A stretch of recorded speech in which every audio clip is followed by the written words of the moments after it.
Hello po mga kababayan, si Dante Maravillas. Dito ulit tayo sa ating podcast Life with Dante M. Pag-usapan muna natin yung mga bagay-bagay may relasyon sa buhay. And gusto kong i-share sa inyo dito sa ating podcast yung mga inspiring words mula po sa Bible. Kasi kita naman po ninyo, gulong-gulo na ang ating mundo. Pati dito sa ating bansa, walang tigil sa awayan, sa politika, at bangayan. Sa ibang bansa, nakikita naman po natin ang gulo-gulo na po, lalo na po sa Middle East, nagigira. Pero sa gitna nito mga kababayan, siyempre maitatanong natin, makakamit pa ba natin yung kapayapaan? Di ba?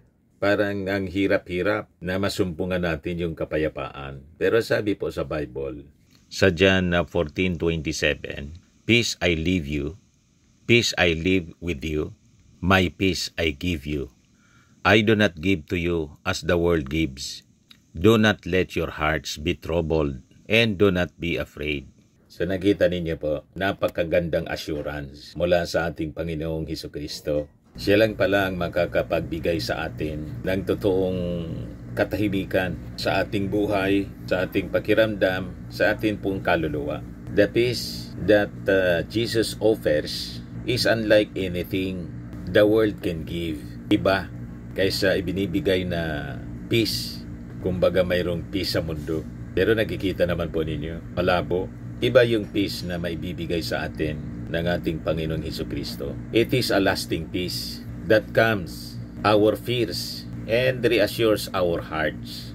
No matter the storm we face, yung peace na kanya pong binibigay sa atin is always available to us. Basta't nandyan ang ating pagtitiwala po sa Kanya.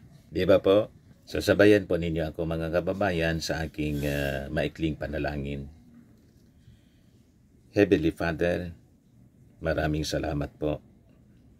Lord Jesus Christ, thank you so much for the peace that you promise us. Fill me with your peace that surpasses all understanding.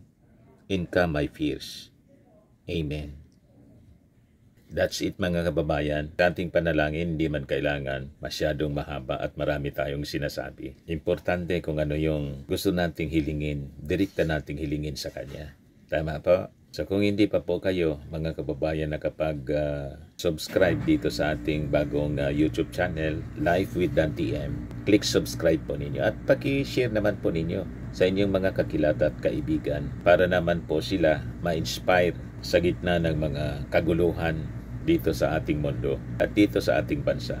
Ipanalangin natin palagi yung ating bansa, katahimikan ng ating bansa. So lagi nating tatandaan mga kababayan, sa buhay, you become what you believe.